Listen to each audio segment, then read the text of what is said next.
With the 23rd pick in the 2024 NFL Draft, the Jacksonville Jaguars select Brian Thomas Jr., wide receiver, LSU.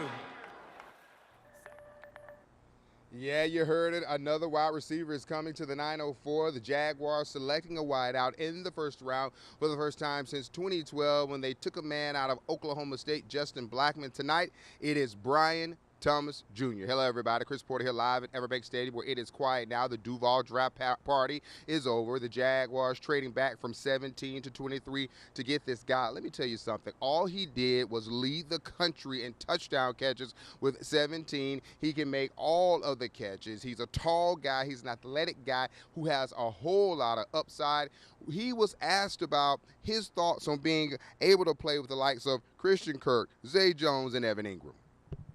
Yeah, it's a stacked room. Just want to get in there, get to work, learn from the older guys, and be the best that I can be. Go and work hard, do what do the things that I can do best, and just go up there, put in the work, and see where the work takes me.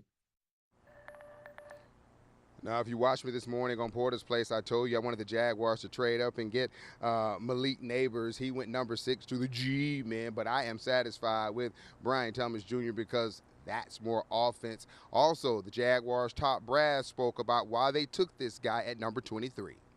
You know, once we get him in here too, and you know, really get our hands on him, get him into the playbook, you know, in a couple of weeks, and really see how we can use him. I think it can only be a great asset for us on offense.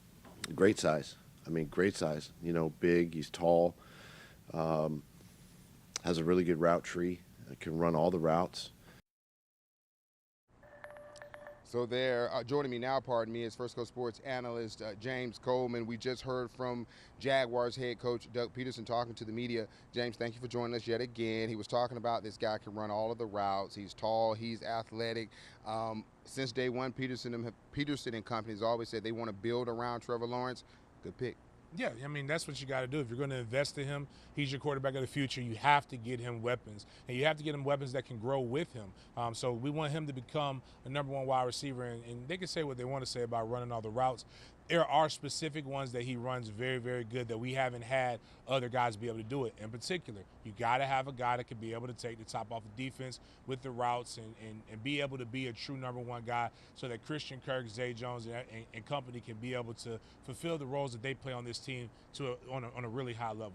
He also spoke during his press conference tonight saying when asked about being drafted late in that first round, his thoughts, he said he had to be patient. He knew that his God was going to take care of him, and thus he's coming to the 904. James, I know it's fresh. We're just getting this pick tonight, but when you add someone with his talent, what does that instantly do for the Jaguars offense if he pans out? I mean, instantly takes pressure off of Christian Kirk, who's coming off of the injuries toward the end of last year, as well as Zay Jones, who played banged up. You've got a guy that even if they go down, you can still have consistency in the passing game because you have him as a weapon. You also have Brandon Ingram as a weapon, and that's kind of what hurt and kind of derailed the Jaguars toward the end of last season, not having your weapons be able to step up in moments when you needed them. Now you added another one. Now you should be able to continue to move forward to being able to consistently be in the playoffs and play games that matter in November, December, and even in January.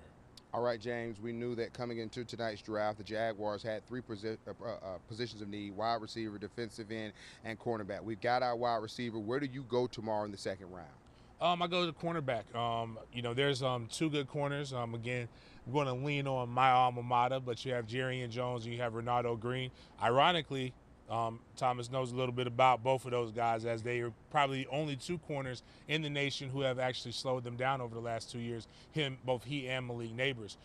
Defensive end, it's a very, very wide board, just going back and looking at what you wanted. I did like Jared Verse, but obviously he's gone. But even if you wanted to go get a D tackle because you did just bring in some more guys, Brandon Fisk would be a good one too. All right, James, be back with us on tomorrow afternoon for more analysis. Be sure to join us bright and early on Good Morning Jacksonville. We'll have more team coverage here. But again, Brian Thomas is the top pick here for the Jaguars, that 23rd overall pick. We are going to be back after this timeout.